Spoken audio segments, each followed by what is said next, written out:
In a room full of power, a single sentence from a waitress shattered a billionaire's pride.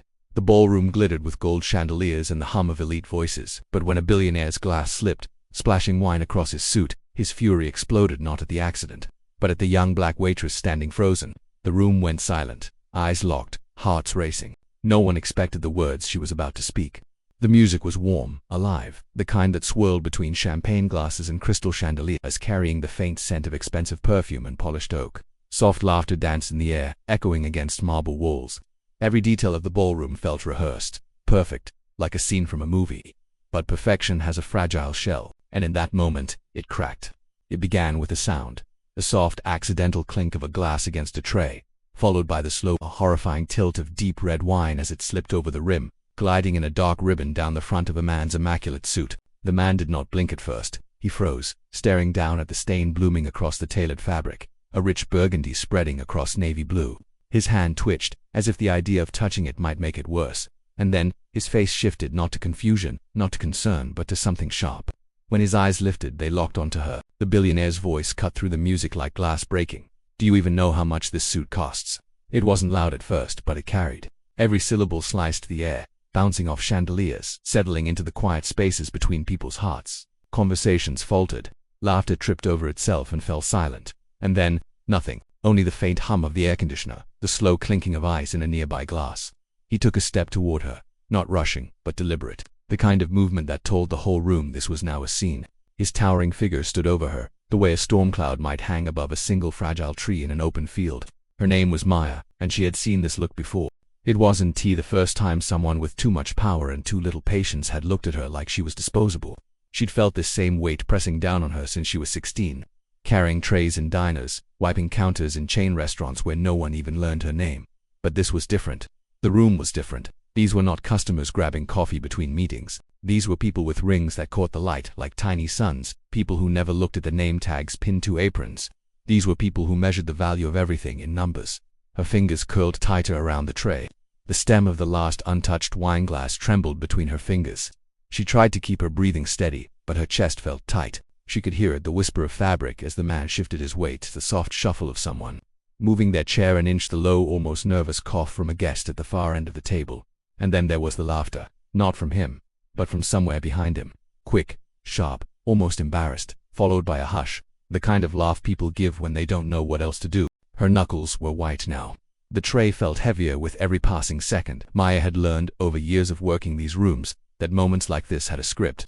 Someone like him would make a scene. Someone like her would apologize quickly, quietly, and try to fade into the background before anyone noticed her hand shaking. That was the script, but tonight, she wasn't going to follow it. She could feel it. Decades of these moments piling up behind her, pressing into her spine, whispering the same thing over and over: just take it. Smile. Move on. No, not this time. Her eyes lifted, meeting his, and she didn't look away. Not from the sharpness in his glare, not from the disdain curling in the corner of his mouth, not from the weight of the room that seemed to lean in, waiting to see what would happen. She saw the pride in his posture. She saw the way his voice had been designed to make people smaller, to pull the ground from beneath them. She saw, too, the emptiness behind it, though she doubted he'd ever noticed it himself. Somewhere inside her chest, something shifted. She wasn't just a waitress right now. She was a witness to his arrogance, to this moment, to her own decision. And so she breathed slow, steady. The air felt thick as it filled her lungs. She let it sit there for a heartbeat before she let it go. She didn't know what she was going to say yet, but she knew it wouldn't be an apology. Every breath in the room seemed to stop. It was strange how silence could feel so heavy. It wasn't the quiet of comfort, not the peaceful hush of a night's end or the calm before sleep. No, this silence was thick, expectant, like the air itself was holding its breath. Even the music, once weaving through the chandeliers and swirling between glasses, seemed to retreat, folding in on itself until all that remained was the pulse in Maya's ears. Her eyes met his, and in that single moment, she saw everything. Not the tailored suit, not the glint of a watch worth more than she'd make in a year, but the man himself, the thinly veiled anger in his posture, the self-importance in the way he tilted his chin, the years of never being challenged, of assuming the world bent toward him, reflected in the way his gaze demanded submission. But Maya didn't feel anger. She expected it to rise, that quick hot rush that made hands tremble and voices crack. She thought she'd feel humiliated, cornered, small. She'd felt that way before, countless times. The world had taught her to expect it, but what she felt now was different. It was softer, sadder, a quiet kind of pity, because in that moment, as his voice echoed in her mind, she realized something about him, something he probably hadn't realized about himself. He needed this. Not the suit, not the wine, not even the apology he was waiting for. He needed the performance, the scene, the power, the way the room leaned toward him when he raised his voice. He needed it like a person lost in the dark needs a match, even if it only burns for a moment. And somehow, knowing that made her stand a little taller. In the silence, memories began to thread their way into her thoughts. She saw her mother's hands, rough from years of cleaning other people's homes, folding other people's clothes, hands that would come home at night smelling faintly of lemon polish and detergent. Her mother never complained, not once, but Maya had seen the way she would lower herself into a chair at the end of the day, as if gravity weighed twice as much for her. She saw her brother, 13 years old, sitting in a hospital bed with a blanket pulled up to his chin, a plastic bracelet circling his wrist. His smile was still there, stubborn as ever, but his body was tired, too tired for a boy his age. She remembered the nights she'd spent in that hospital chair beside him, pretending to do homework while listening to the soft beep of machines, and she remembered all the other moments, the little ones, the ones no one else noticed. The way customers in diners would snap their fingers at her like she was a dog, the way people's eyes would skim right past her as if the apron made her invisible, the way they'd talk about her, not to her, as if she wasn't standing there. She had been made to feel small in so many ways, for so many years, but standing here, in her scuffed shoes and worn apron, with this man's shadow stretching over her, she realized something that shifted everything. She was not the one who was small here. Her chest rose slowly, the breath heavy but steady. She could feel her heartbeat calming, almost stubbornly, as if her body had decided it would not rise to match his anger. The man was still watching her, expecting something, maybe fear, maybe an apology, maybe just the satisfaction of knowing she'd retreat. But Maya didn't move. Her grip on the tray loosened just slightly, enough to ease the ache in her fingers, not enough to let it tremble. Her eyes stayed locked on his, steady and unblinking. The room was still listening. She could feel their attention pressing in around her, the way people look when they're hoping for drama but pretending they're above it. Some faces were curious, others sympathetic. A few maybe were rooting for her, though they'd never say so aloud. And in that press of silence, Maya thought about the strange, fragile thing that dignity was, how easily it could be taken, how icily people gave it away. But not tonight. No, tonight, she wasn't giving him anything. The ballroom was a sea of stillness. You could hear it, the kind of quiet that isn't peaceful, but charged. Every breath seemed louder, every shuffle of a shoe or clink of a fork suddenly sharp against the air.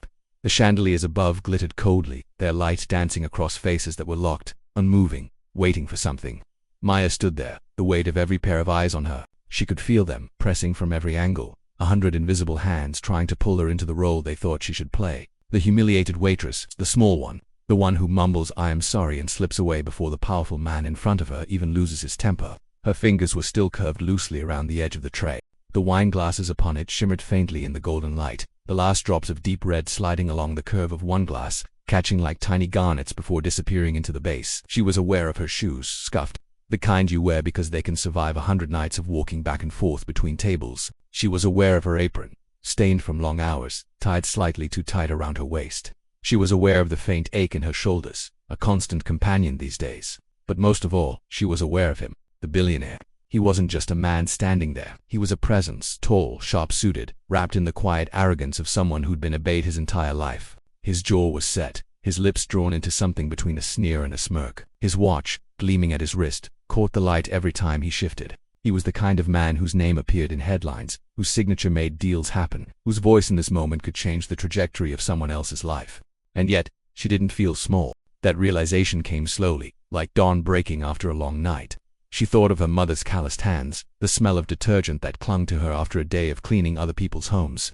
She thought of her brother, his thin smile in a hospital bed, holding her hand as if it were an anchor in a sea of beeping machines. She thought of the countless times people had spoken over her, around her, through her, as if she were just part of the furniture in whatever room she was in.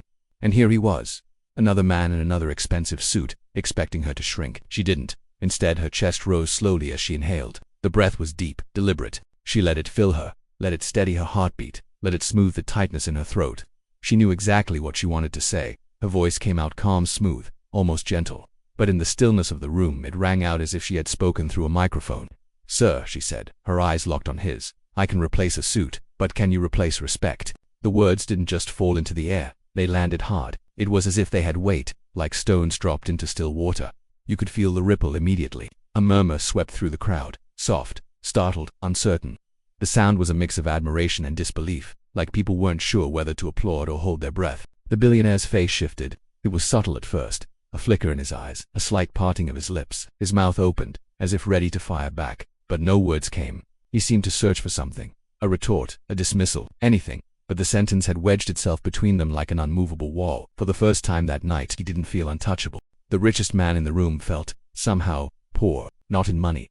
That he had more than anyone here, but in something deeper, something he hadn't thought much about in years. The crowd's eyes shifted between them, the air still thick. Somewhere a champagne glass was set down gently on a table. Someone coughed quietly, but no one dared to speak. Maya didn't flinch. She didn't look away. She simply stood there, a quiet presence in worn shoes and an apron. And in that moment she was the only person in the room who seemed steady. If stories like this touch your heart and remind you of the quiet strength hidden in everyday people, you're in the right place. Here, we share tales that inspire, heal, and open eyes. Join our little family by subscribing. You'll never know, the next story might change the way you see the world forever.